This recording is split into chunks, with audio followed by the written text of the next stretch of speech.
Hello Gemini, Sun, Moon, Rising, and Venus signs. Kamusta kayo? Sana po nasa mabuti kayong kalagayan. Welcome back po sa Star Tarot.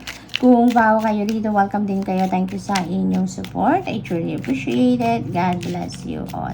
Tignan natin ang mga messages ninyo for today. Gemini, po na mensahe ni Gemini, your angels will only give you the challenges that you are capable of handling.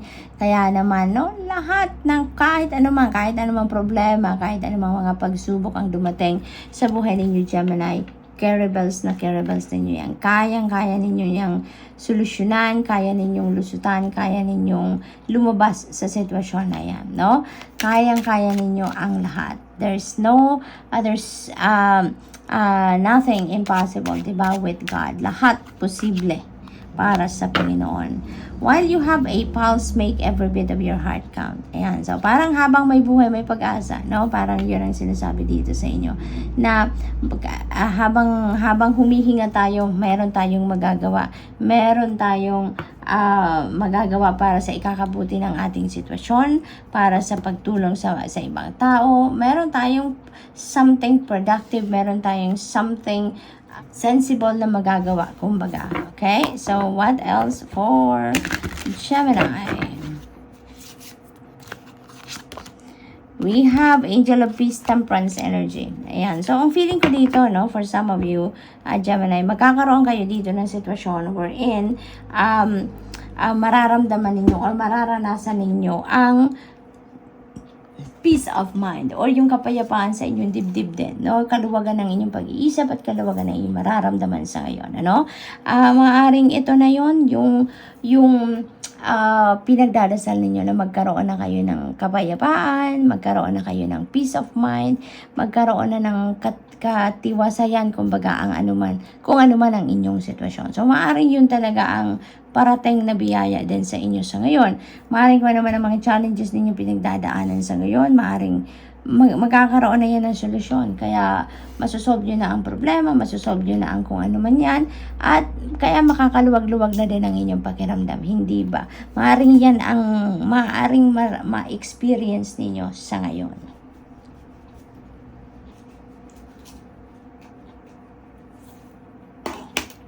So, what else? We have Nine of Pentacles, Gemini. This is financial blessings, no?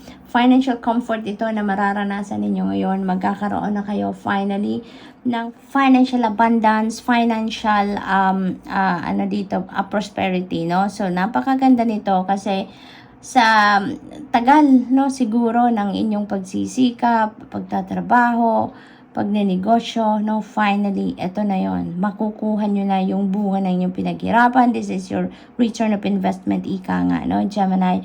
At entitled kayo dyan na i-savor ninyo yan, i-enjoy ninyo yan, be grateful for it dahil you work hard for it. No? You work hard for this, Gemini. Kaya, step back muna kayo sa kung ano man ang inyong ginagawa, sa inyong pinagkakaabalahan muli, no? At kahit saglit lang, i-savor ninyo ito, ipagpasalamat ninyo, i-enjoy ninyo ang blessing na ito sa inyo, no, Gemini? We have Eight of Pentacles, very beautiful kasi parang yung dedication ninyo, yung commitment ninyo, yung effort na binuhos ninyo, blood and sweat na binuhos ninyo sa inyong ginagawa, sa inyong trabaho, karera, no? You will be rewarded, no? You will be rewarded at maaaring ito na nga yun, no? Maaaring ito na yung prosperity and abundance na parating sa inyo, maaaring ito na yung reward dito sa inyong dedication, dito sa inyong commitment, dito sa inyong pagsisikap, sa inyong pagtsatsaga sa kung ano man ang inyong ginagawa sa trabaho, Gemini. So, napakaganda nito. You are going to be financially rewarded na sa ngayon. Kaya this is something that you are really going to be very grateful for and blessed kayo sa ngayon, diba? Your patience have paid off na. Kasi yung temperance energy is also about patience. So, yung pasensya ninyo, kahit tagal ng panahon na pagtatrabaho at pagsisikap ngayon, makakatanggap kayo ng big amount of money, makakatanggap siguro kayo ng promotion, makakatanggap kayo ng big chunk of money dito bilang reward, no? Sa inyong sipag, sa inyong job well done na ginagawa. So, good luck, Gemini. And that's all I have for you for today. Thank you for watching. Love and light. Namaste. Hello Libra, Sun, Moon, Rising, and Venus signs. Kamusta kayo? Sana po nasa mabuti kayong kalagayan.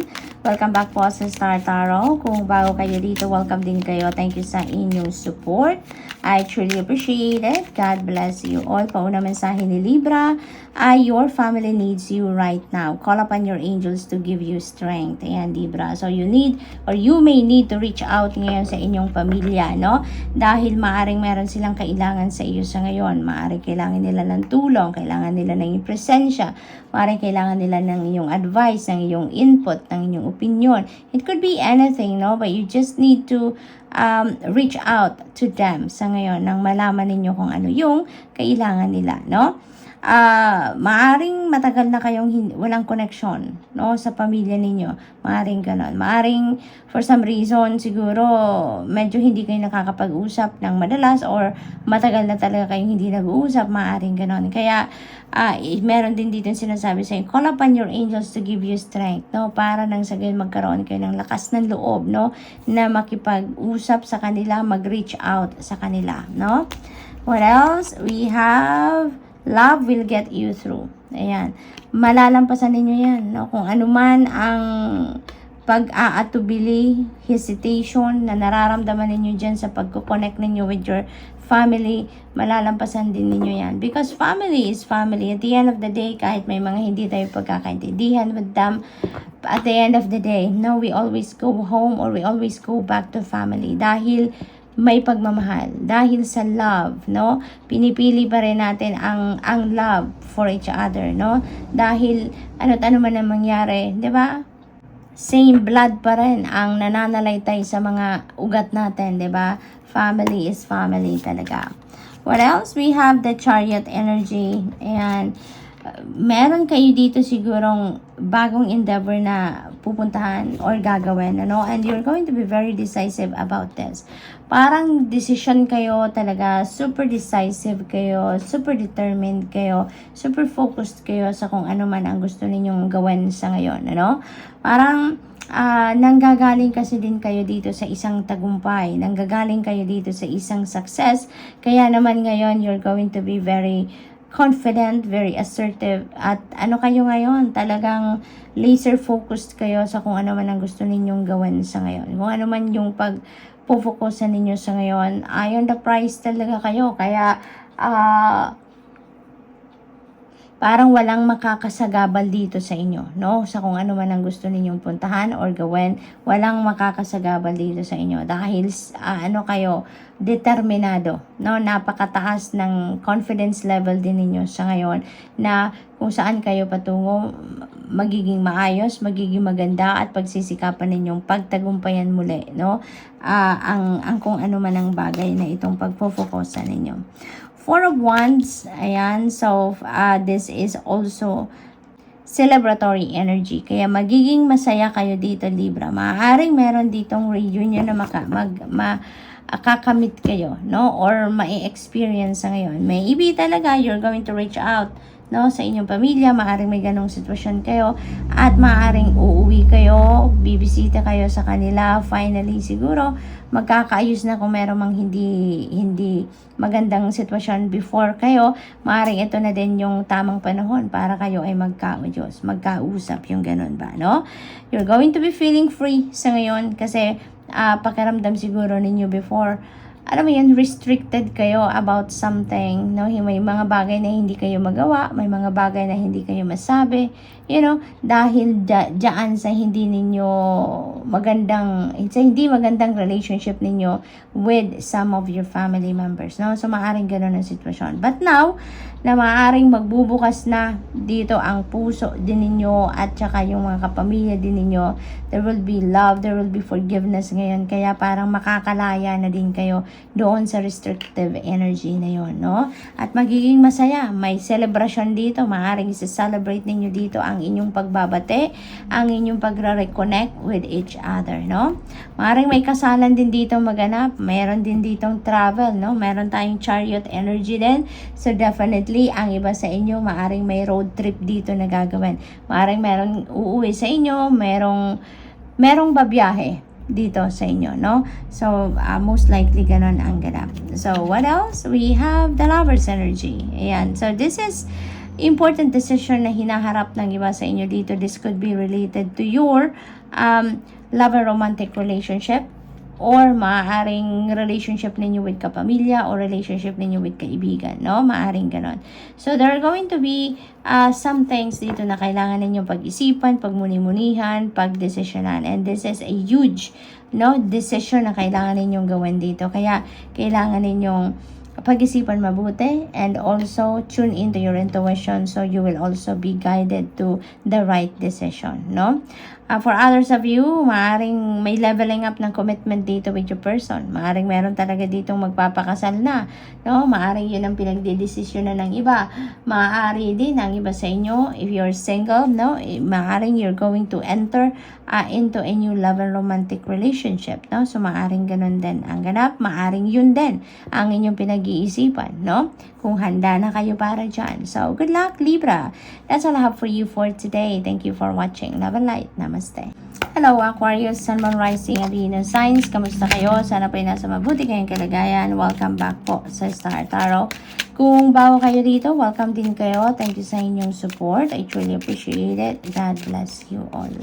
Pauna mensahe ni Aquarius ay your inner strength can and will move mountains. Ayan. So, talaga, no, kapag nandyan buhay, no, activated ang inyong inner strength, kahit anong problema, kahit anong challenges, ay malalampasan ninyo. Kaya ninyong harapin. Ano? Yun ang, yun ang parang pinapakita sa inyo dito. Yun ang nire-remind sa inyo dito. Your children are the greatest gift of all. They teach you more than you teach them. Totoo naman. Totoo talaga, hindi ba? Marami tayong natututunan sa mga bata.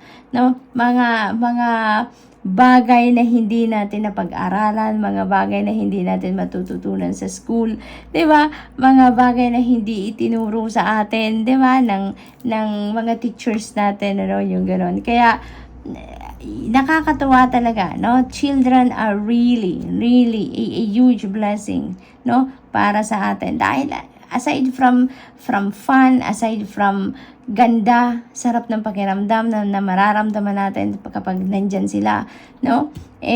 Yung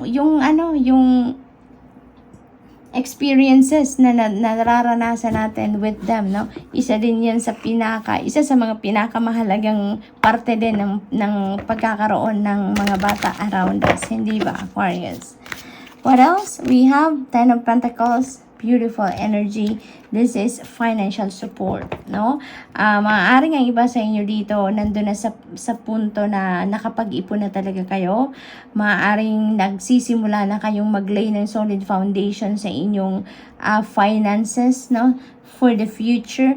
Maaaring ang iba nga sa inyo dito financially stable na siguro. Kaya naman kahit alam mo yun, kahit mag-chill na lang kayo dito sa pagtatrabaho, pagninegosyo, no?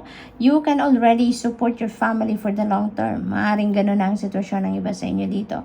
Maaari din na ito ang karamihan sa inyo, Aquarius, siguro ito ang inyong pangarap, ito ang inyong gustong mangyari, at ito siguro ang inyong pinagtatrabahuan na to be able to support your family financially, not only for few months, for few weeks, but for the long term. So, maaring papunta na kayo doon sa pagkakaroon ng financial stability, no, for the long term. So, maaring yun ang wino-work out ng iba sa inyo dito, Aquarius. So, good luck, no? Good luck. And, sa sipag at tiyaga ninyo, no, pasasaan ba at magkakaroon din kayo niya, matutupad din yung pangarap na yan. For others of you dito, this is about family legacy, no? This is about inheritance. Maaring ang iba sa inyo ngayon, naghahabol na ng inyong mga mana.